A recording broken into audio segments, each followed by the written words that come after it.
Mas parte da lógica de compor funciona na normalidade, em ser exatamente uma oposição. Mark tá matando um mosquito aqui, gente, desculpa, nossa. Essa parte tira da entrevista, então. I don't mind being lonely when my heart tells me you are lonely too. Nós começamos sempre mais ou menos por pedir aos nossos convidados que se apresentem, que falem um bocadinho sobre eles. E, portanto, se calhar fazíamos o mesmo com vocês. Pedíamos a vocês que se apresentassem e que falassem um bocadinho sobre vocês e sobre carne doce, neste caso. Você olhou para mim, tipo, eu que apresento. É, você.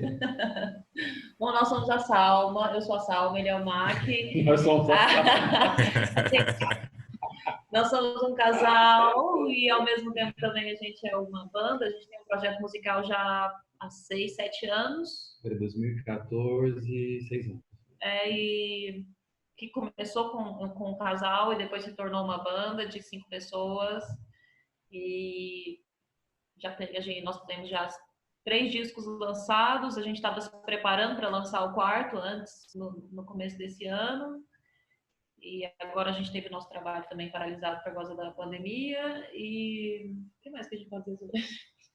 A gente faz rock, né? A gente faz rock no Brasil. A gente faz indie rock no Brasil. A gente toca não só indie rock, mas a gente tem influências de música brasileira. E só falou dos discos, mas a gente já fez o circuito nacional, no caso o circuito brasileiro de festivais. Assim, a gente já tocou nas principais salas do Brasil, e ano passado a gente tocou em Portugal pela primeira vez e foi muito bom. A gente tocou em Aveiro, no Gretua, e foi um dos grandes shows que a gente fez, dentre os 5 shows que fizemos no ano passado em Portugal. Estiveram em Londres também, não foi? Sim, não só nós dois em Londres. Sim. Em Portugal a gente tocou com a banda e em Londres a gente tocou Ok.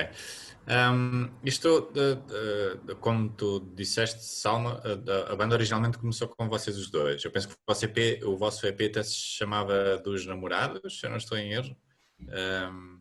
Como é que isto passou de ser um projeto tão íntimo e passou a ser um projeto já com mais 3 outros elementos ou 4 outros elementos? Como é que foi esse salto e porque é que teve que acontecer, ou porque é que aconteceu, ou porque é que sentiram necessidade de incluir outros elementos? É por minha culpa ou minha responsabilidade isso, porque a Salma sempre acreditou lá no início, ela acreditava que era possível que a gente pudesse fazer as nossas canções e lançar no YouTube, lançar na internet, assim, só voz e violão.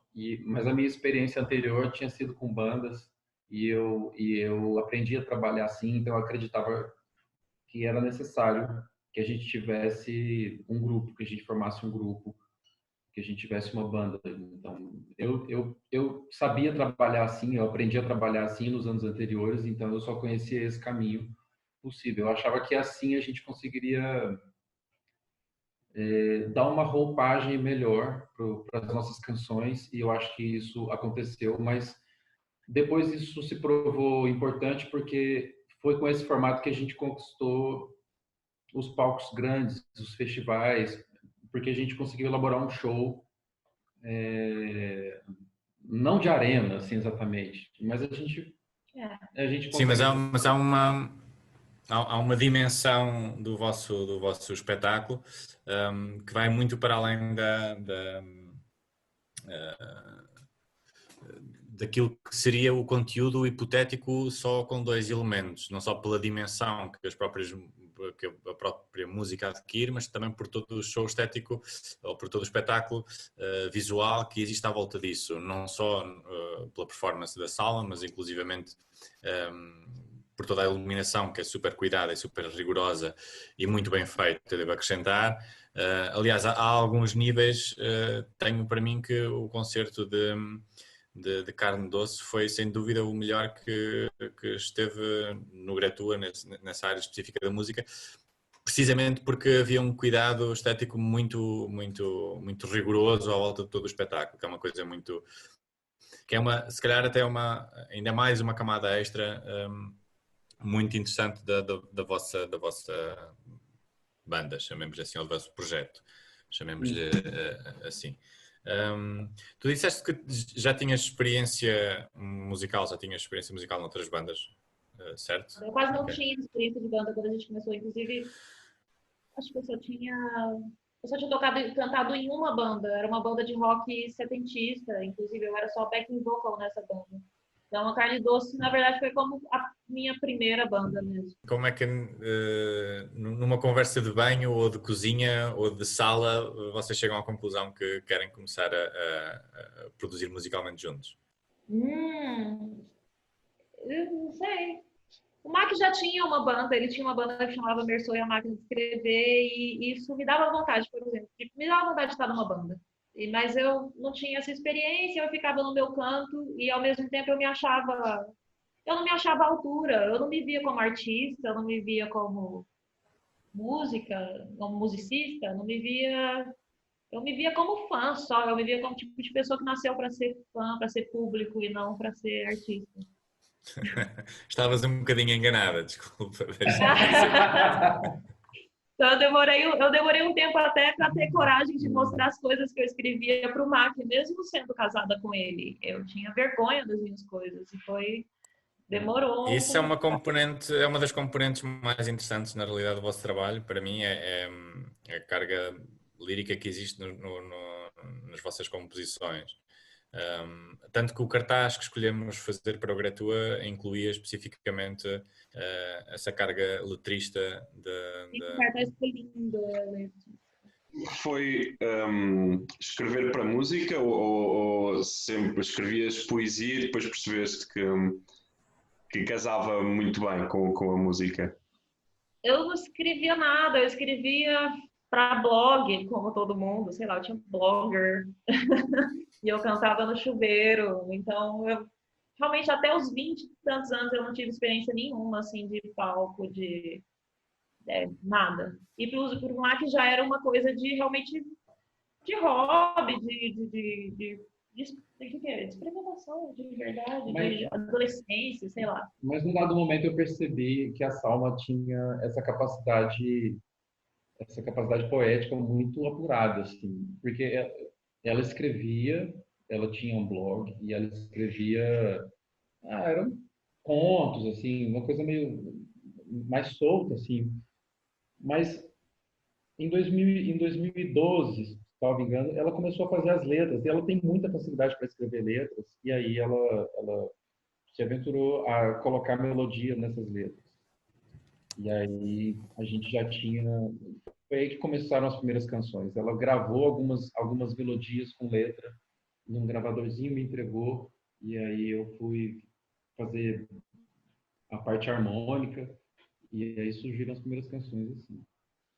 Como é que vocês como é que surge o convite ou o interesse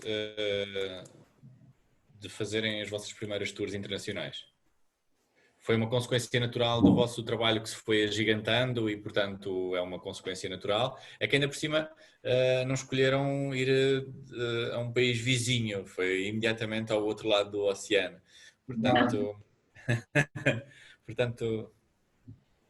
Bom, eu acho que o critério principal um complemento do que eu estava dizendo antes. Assim, a Salma escreve as letras e as letras são um carro-chefe. Assim, as letras são muito importantes. A gente acredita que muitas pessoas se conectam ao trabalho da Carne Doce por conta das letras, porque as letras significam muito para as pessoas. Então, num dado momento em que a gente percebeu que a gente era capaz de tocar no Brasil e que a gente poderia fazer turnês internacionais, a gente chegou a assinar com um selo do Texas, dos Estados Unidos.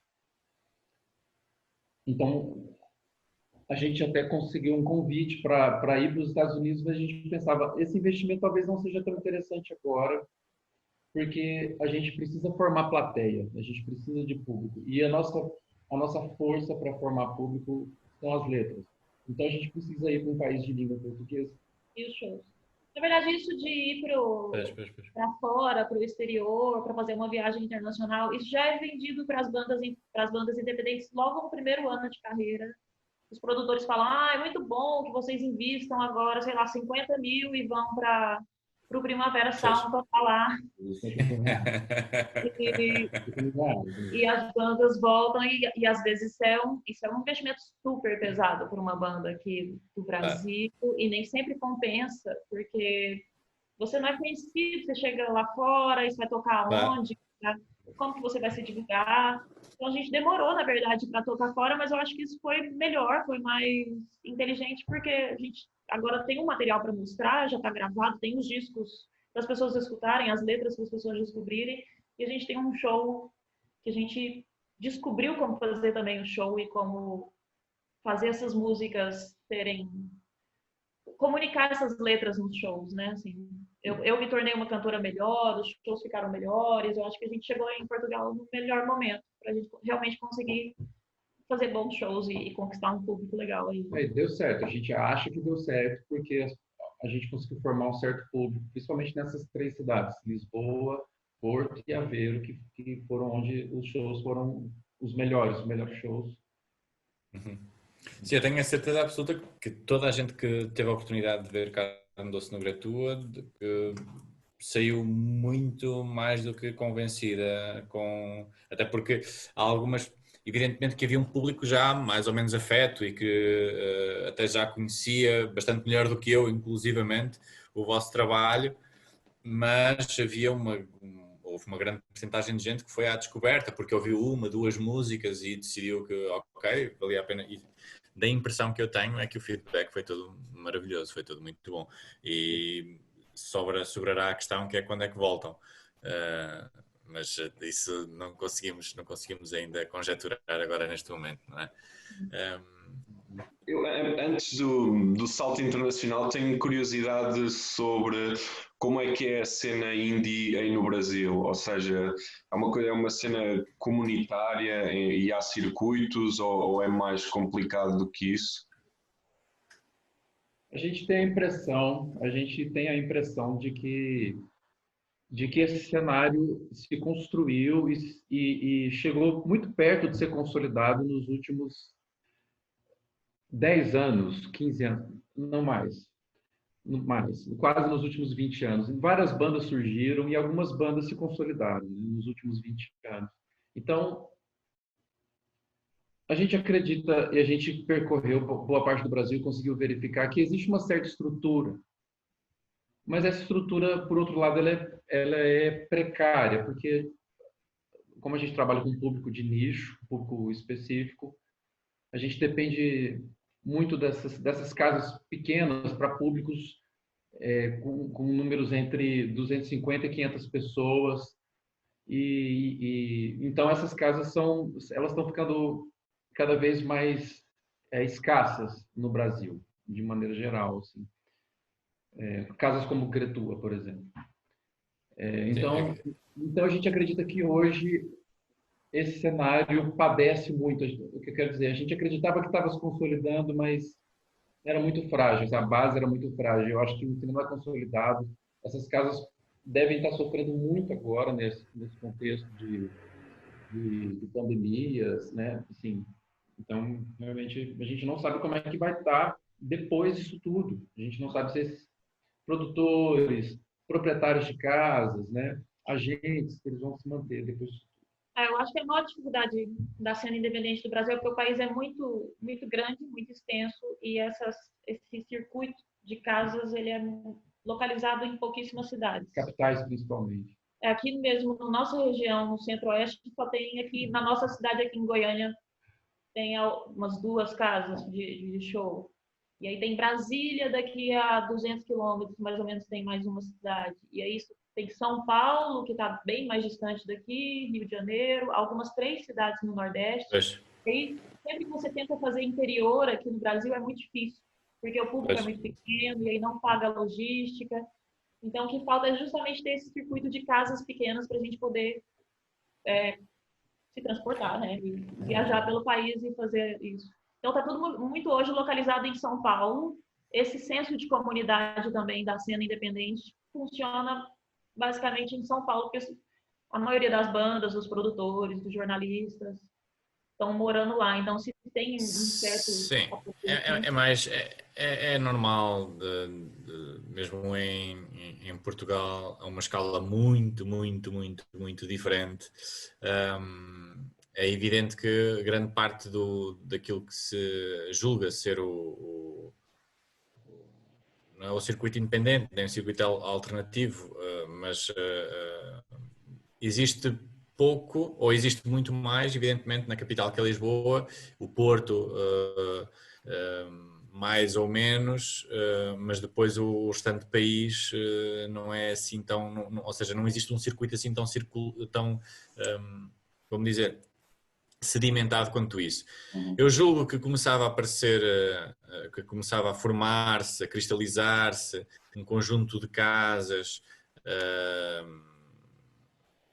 mais frequentes, de certa forma acabarem por viabilizar esse circuito, mas eu julgo que esta situação toda nova ou seja, ainda não temos tato sobre as consequências que isto vai trazer, porque para já as salas ainda se aguentam, mas nós não sabemos em que condições é que elas vão conseguir abrir, nem em que condições é que as pessoas vão sentir confiança para frequentar essas mesmas casas ou para irem à descoberta para uma casa nova, porque isso também é uma dificuldade, que é estas casas pequenas vivem muito do seu público, evidentemente, e para conseguirem furar para público que não é o seu público convencional, têm que ser muito apelativas e o público já sente algum atrito a frequentar espaços novos. Agora com esta situação, julgo que vai sentir ainda mais. E portanto não sei muito bem no que é que isto vai resultar. Nós aqui em Portugal especificamente estamos já numa fase em que as coisas começam eu não direi lentamente a reabrir, porque a reabrir esparsamente e em condições um bocadinho dúbias e duvidosas, até porque à partida haverá novas normas de 15 em 15 dias, ou pelo menos uma avaliação de como é que as coisas estão a ocorrer de 15 em 15 dias. Mas aí no Brasil a coisa está evidentemente num estado muito diferente, até porque há menos, parece-me, daquilo que nos chega cá a este lado do oceano, há bastante menos consenso relativamente àquilo que são normas implementadas pelo governo. Como é que isso está desse lado? Em que estado é que isso está desse lado ainda? O nosso estado mesmo é um bom exemplo, porque a gente começou super bem, foi um estado que decretou a quarentena logo cedo, e o nível de obediência da quarentena no começo estava muito bom. Já tem 2 meses que a gente está de quarentena. 2 meses. Mais, quase, menos, um pouco menos. Quase 3 meses de quarentena, só que agora também a desobediência está total. As pessoas não aguentam mais ficar dentro de casa, estão fazendo pressão para reabrir o comércio, os shoppings, etc. A gente sente que no Brasil, eu imagino que diferente do que vocês vivem em Portugal, aqui não existe um consenso sobre autoridade pública, assim, porque o governo federal, a presidência da República está em constante conflito com os governos dos estados, e a gente está num momento em que a política nacional envolve as pessoas de uma maneira muito totalizante e uma ideologia muito forte que nega também conceitos científicos, recomendações da Organização Mundial de Saúde. Então, assim, a gente está num momento muito caótico, assim, né? Porque além de uma crise, vamos dizer, uma crise sanitária, ou um problema epidemiológico, a gente está vivendo um problema político real. No começo dessa pandemia, eu acreditei, inclusive, que, de certa forma, a pandemia iria trazer de volta o crédito dos jornalistas, das instituições, que as pessoas sentiam a necessidade dessas instituições. Do Estado, da ciência, da informação universidade, apurada, etc. Mas a própria lógica dessa doença, que é uma doença que a gente está descobrindo como reagir a ela enquanto ela funciona, meio que dificulta, né, decifrar, né, a entender. E dificulta esse lastro com as instituições, esse crédito, essa retomada A retomada da credibilidade, né? E o Bolsonaro, ele justamente, o método dele, ele funciona, isso faz parte da manutenção do governo dele, que é uma coisa, ele funciona enquanto as instituições não funcionam. Ele é contra tudo que está aí. Então, enquanto esse descrédito das instituições estiver, assim, nesse estado total, e está todo mundo desacreditado e em estado de apatia, de descrença, ele se mantém ainda de certa forma, mesmo que uma alternativa muito maluca, mas uma alternativa maluca para os bolsonaristas. Mas vocês acham que este fenómeno está a fortalecer ou acham que, apesar de tudo, cada vez há mais pessoas a perceber que a autoridade do governo federal não é muito sensata? E pelo facto de estar a ser negligente com esta crise sanitária. Pesquisas estão mostrando isso, né? Que o apoio a ele está caindo, mas que, de certa forma, a base dele ainda se mantém fiel. Eu acho que o que mostra, no final das contas, é que 70% dos brasileiros que não apoiam o governo Bolsonaro, que já perceberam que ele não tem um governo sensato, que ele nem tem um projeto de governo que seja, eles também não têm uma outra alternativa, eles não têm um ideal agora, eles não têm uma via, algo que faça esses 70% se unirem e, enfim, identificarem uma outra via, uma outra alternativa. Acho que Enquanto os 30% estão com o Bolsonaro, os outros 70% não estão com ninguém, não acreditam em ninguém e não vê um motivo para se mobilizar coletivamente. Tem vários motivos para não se mobilizar coletivamente, não confiar uns nos outros por motivos diferentes.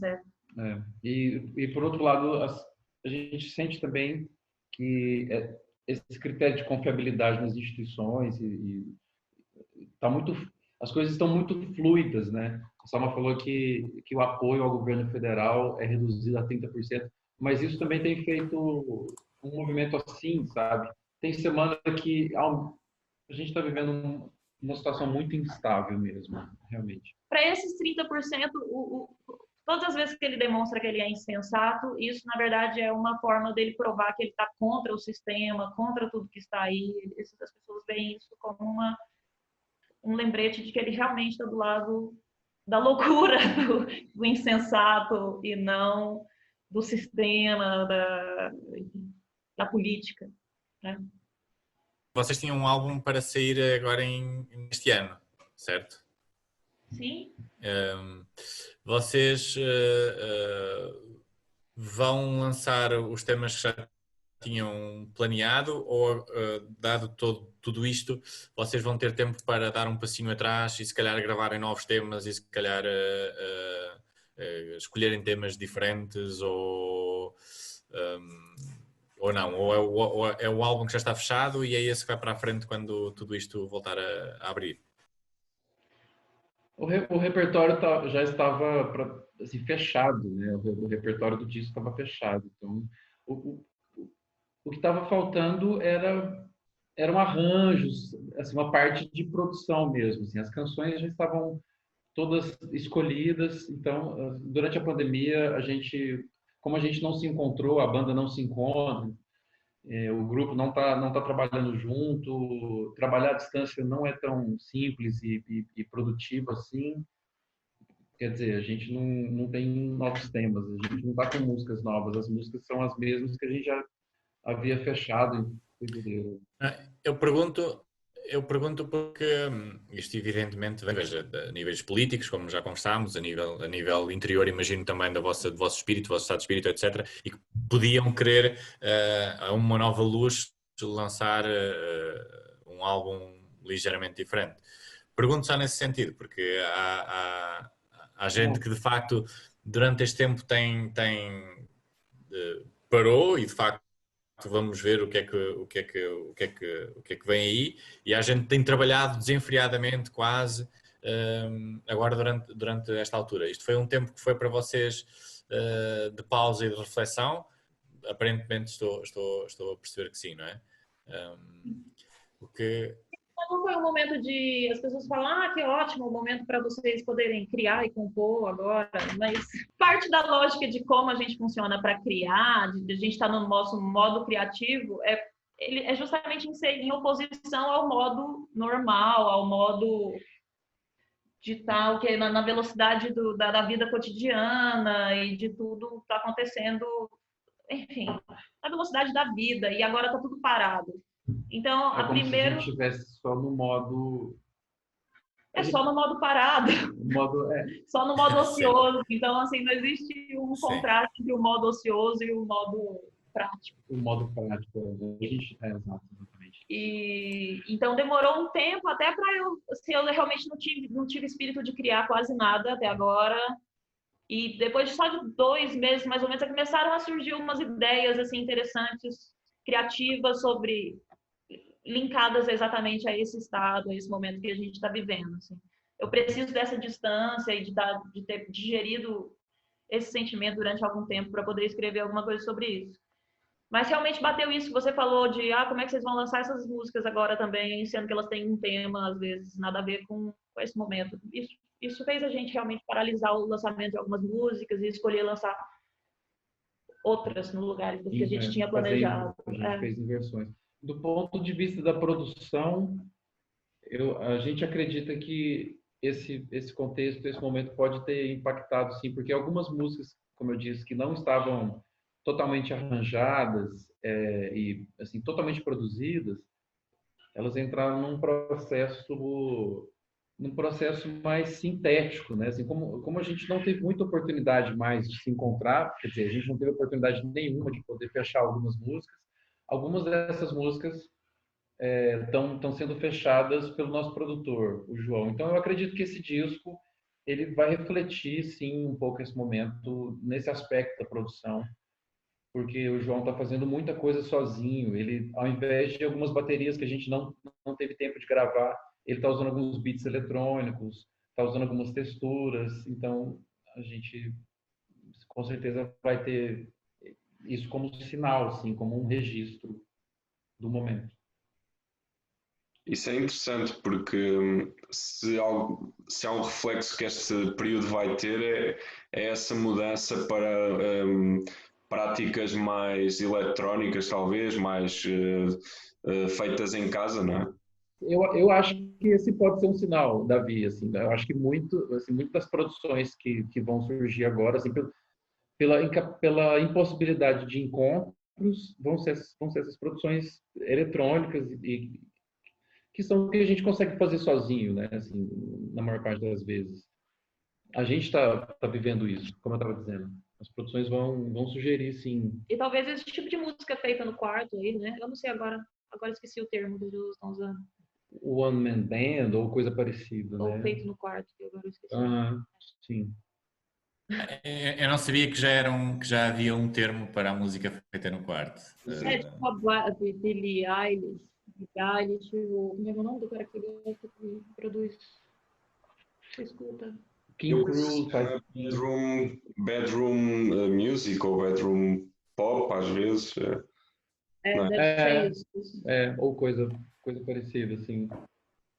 Okay. Que de certa forma reflete não só a produção, mas um sentimento também, né? E as pessoas antes dessa pandemia, as pessoas já estavam nisso de se isolar e de ter o contato social causa cada vez mais ansiedade e constrangimento e angústia. Então é melhor ficar dentro do quarto mesmo. Vocês não têm datas rigorosamente nenhumas para o lançamento do álbum, então? Não, porque a gente precisa sair da quarentena para terminar de gravar as músicas do álbum. Pois, claro. Mas vocês já tinham planeado tour internacional depois com um novo álbum ou ainda nem sequer tinham chegado a essa parte? Sim. O planejamento não chegou a ser feito em detalhes, mas a ideia era que a gente voltasse a Portugal agora no segundo semestre para poder lançar esse novo disco. Então, essa conversa já tinha sido iniciada no final do ano passado e as coisas já estavam caminhando e aí tudo foi suspenso. Posso fazer uma pergunta um bocadinho indiscreta, se calhar? Que é... há vários casos de artistas que têm emigrado do Brasil por causa, evidentemente, daquilo que é o estado atual da política brasileira, chamemos-lhe assim. Um caso, por exemplo, se calhar muito óbvio que nós temos em Portugal são os Venga-Venga, que não sei se emigraram especificamente por causa do regime que existe agora, mas que terá pesado certamente nas suas decisões. Vocês, é algo que já consideraram sequer ou que nem sequer vos passa pela cabeça saírem do vosso local de origem, chamemos-lhe assim? Todos os dias a gente... Todos os dias a gente fala sobre isso entre a gente e às vezes que a gente conversa com os meninos, a gente já sentiu que esse é um sentimento... Eu não gosto nada dessa ideia. Eu não gosto nem da ideia de sair de Goiânia para ir para São Paulo, que já é uma coisa que é meio que imposta para as bandas independentes aqui do Brasil. É quando você vai para São Paulo, por que você não foi para São Paulo? E essa ideia de sair do Brasil também eu não gosto, porque eu gosto da ideia de defender a nossa pátria, a nossa história e fazer parte de uma história aqui. Eu gosto até da ideia de viajar, sair e voltar. Eu gosto desse movimento.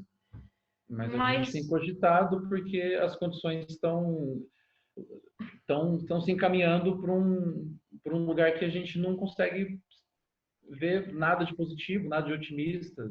Eu acho que mais do que a questão Bolsonaro, o Bolsonaro é só um sintoma, na verdade, daquilo que a gente está falando, de uma descrença das instituições, mas também, eu acho que no caso do Brasil, de algo que a gente está perdendo, de quer saber o que é exatamente o que faz a gente ser brasileiro e de que ideal de país que a gente quer atingir. A gente perdeu esse sonho de futuro para o Brasil. A gente já não acredita, talvez, num futuro para o Brasil. E a gente também não sabe mais o que nos torna brasileiro e o que nos faz iguais, irmãos, sabe? Assim, e também esse governo também faz questão de fazer isso, de destruir o patrimônio que a gente já tinha, que nos contava o que era ser brasileiro. A gente estava num momento em que vários artistas desse momento, dos anos 70, dos anos 60, que tiveram essa missão de traduzir a alma brasileira, de fazer uma arte brasileira, estão morrendo, e não só estão morrendo, como estão morrendo e não estão sendo homenageados, estão sendo condenados ao ostracismo, ao silêncio, não, sabe?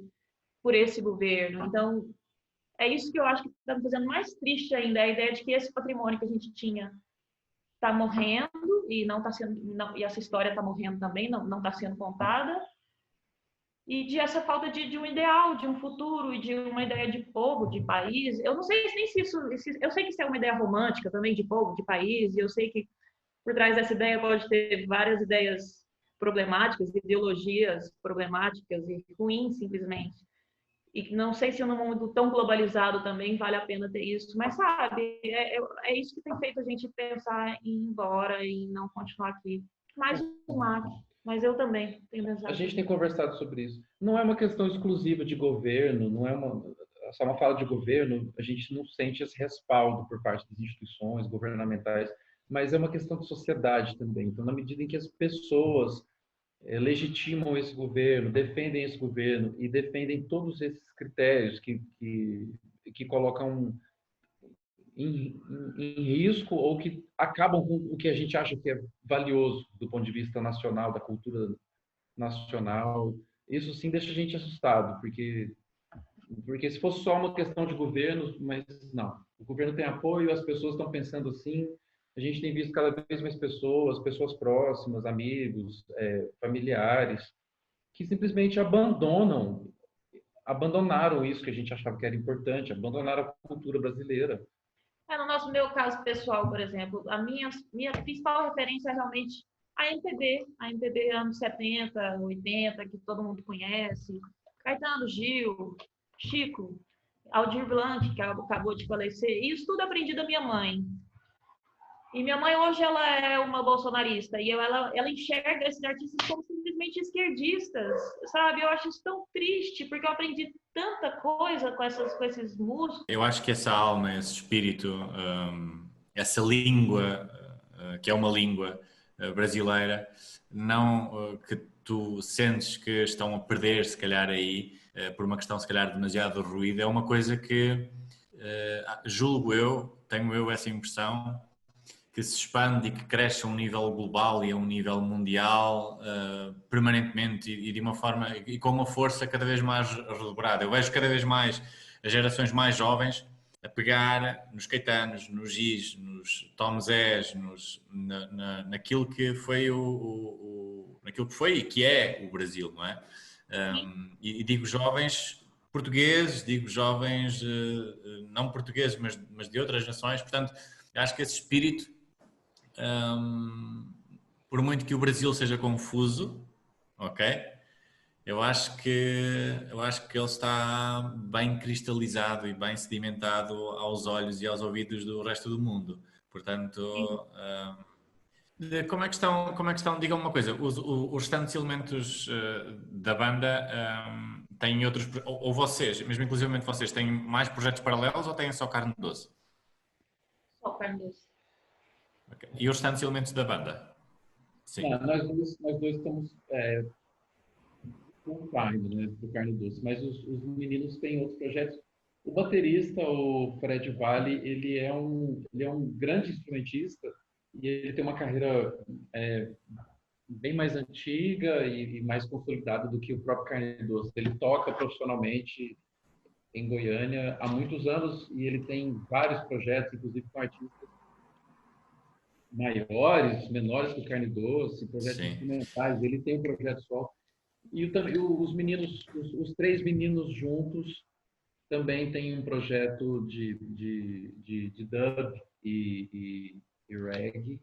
E chama Jingle Dub. Chama Jingle Dub, isso. Isto é tudo mais ou menos na mesma situação que vocês, não é? Eles estão... parado também. Tudo parado. Não sei que vos dizer que não seja enviar-vos todo o meu máximo coração.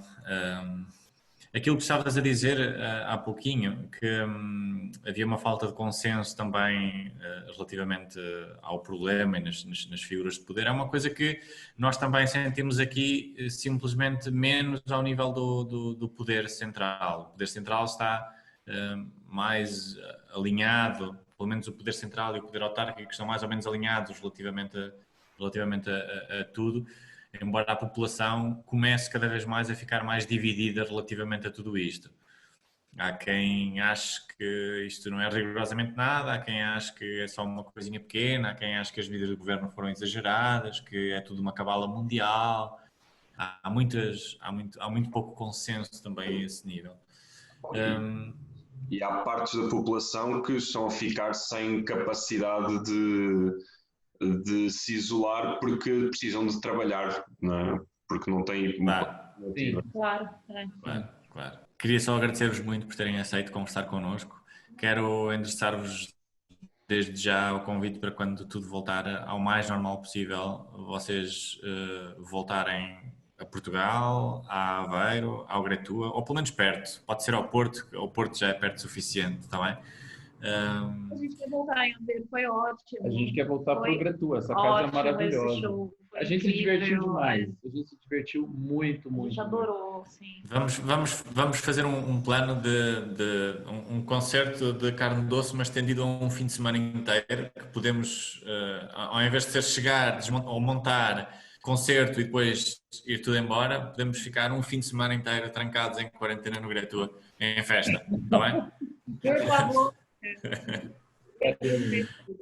Muito obrigado, Bruno e Davi, obrigado pelo espaço, pela oportunidade. A gente fica muito agradecido, até um pouco triste.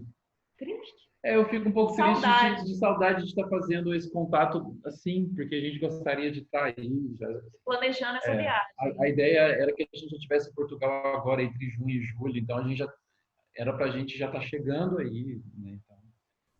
Mas vai estar tudo bem, gente. A gente vai estar bem. Logo a gente vai se encontrar, calma. Sim.